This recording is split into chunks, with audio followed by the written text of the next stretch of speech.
વિદ્યાર્થી મિત્રો, આપણે અવયવની રીતે ઘનમૂળ કઈ રીતે કાઢવું એ શોધી લીધું છે. હવે એક બીજી રીત છે અનુમાનની રીત. હવે અનુમાન એટલે શું? આપણે ગુજરાતી મીડિયમમાં ભણીએ છીએ, પરંતુ ગુજરાતી શબ્દના બધા અર્થ ખબર નથી રહેતા આપણને. હમણાં આના માટે હું ઇંગ્લિશ વર્ડ કહીશ તો તમને ધ્યાન આવી જશે. ગેસ, ધારવું. બરાબર? અનુમાનની રીત એટલે ધારવાની રીત કે ભાઈ આ રીતે ધારીશું તો આપણો જવાબ આવશે. તો એ માટે આપણે સંખ્યાના બે ભાગ કરવા પડે છે.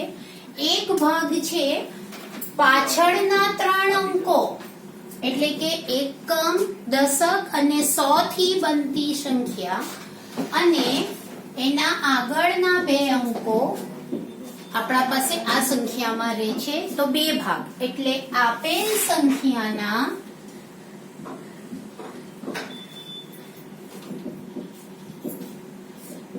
બે ભાગ કરો.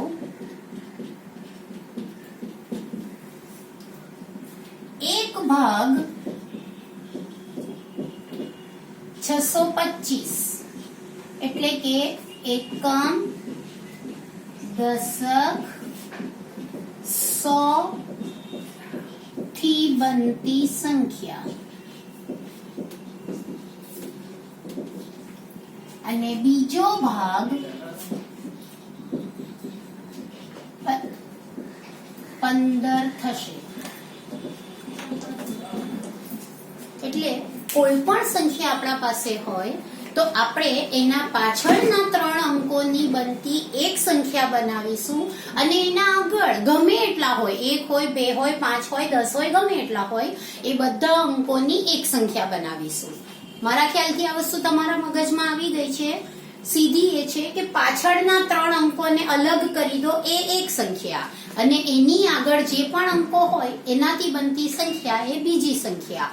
હવે આપણે એકમ, દશક અને 100 થી બનતી સંખ્યાનો એકમનો અંક જોઈશું.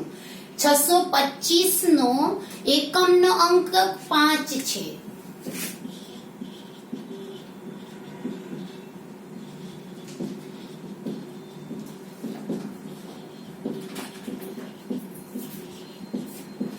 હવે આપણે પ્રકરણની શરૂઆતમાં જોયું છે કે એકમનો અંક જો 5 હોય તો એનો ઘન કરતા મળતી સંખ્યાનો એકમનો અંક પણ 5 જ હોય.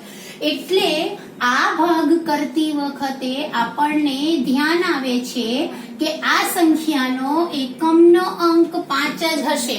આ સંખ્યા જેનો પણ ઘન છે તે સંખ્યાનો એકમનો અંક 5 હશે. ખ્યાલ આવી ગયો? અહીંયાનો આપણે જે ભાગ પાડ્યો એ ભાગમાંનો એકમનો અંક 5 છે, માટે આપણી સંખ્યાનો એકમનો અંક 5 જ હશે, એ શ્યોર છે.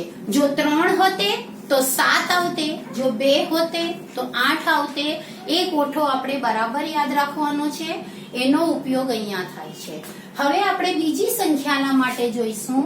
તો બીજી સંખ્યા કોઈક ઘનના વચ્ચે આવે છે કે તે આપણે શોધવાનું છે. એના માટે તમને ખબર હોવી જોઈએ કે 1 નો ઘન કેટલો, તો કે 1. 2 નો ઘન કેટલો, તો કે 8. 3 નો ઘન કેટલો, તો કે 3 તાલી 9 તાલી 27. હવે આપણા પાસે સંખ્યા કઈ છે? 15.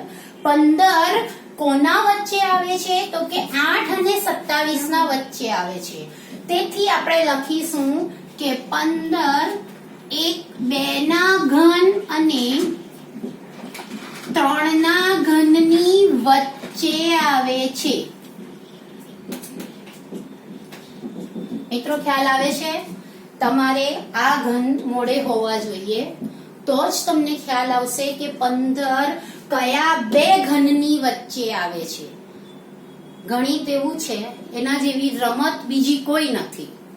રમતના નિયમો યાદ હોય તો જ રમી શકાય. જો રમતના નિયમો તમે ભૂલી જશો તો પછી ગણિત હાર્ડ છે એ કહેવું આપણી ભૂલ છે. ગણિત એ રમત જ છે, રમતની જેમ એને યાદ રાખો, રમતા રમતા કરો. તો આ જો ઘન તમને યાદ હશે તો તમને ખ્યાલ આવશે કે 15 2 ના ઘન અને 3 ના ઘનની વચ્ચે આવે છે. તેમાંની નાની સંખ્યા 2 છે. માટે આપણા સવાલની સંખ્યાનો દશકનો અંક 2 હશે.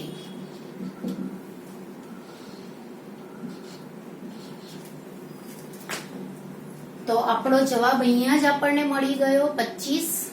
એટલે કે 15,625 25 નો ઘન છે.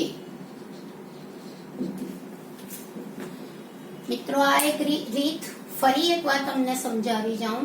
આપેલી સંખ્યાના પાછળથી એકમ, દશક અને 100 થી બનતી સંખ્યાનો એક ભાગ કરો અને એની આગળની બધી સંખ્યાનો બીજો ભાગ કરો.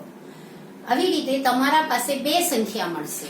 હવે તમે એકમ, દશક અને 100 થી બનતી સંખ્યાનો એકમનો અંક જુઓ. એ શું આવે છે? આપણા પાસે કોષ્ટક છે કે જો આપણા પાસે એકમનો અંક 1 હોય, 3 હોય, 5 હોય, 6 હોય, 9 હોય તો એનો ઘન કરતા આપણને કઈ સંખ્યા મળે એ આપણે જાણીએ છીએ. એ વસ્તુનો આપણે અહીંયા યુઝ કરીશું કે અહીં એકમનો અંક 5 છે, તેથી આપણે અહીંયા 5 લખ્યું. ત્યાર પછી એનાથી આગળ બનતી જે સંખ્યા છે એ સંખ્યા કયા 2 ઘનની વચ્ચે આવે છે? તો કે એક 2 નો ઘન અને એક 3 નો ઘન. એટલે એમાં નાની સંખ્યા 2 છે. માટે આપણા સવાલની સંખ્યાનો દશકનો અંક 2 હશે. એટલે કે 15,625 એ 25 નો ઘન છે.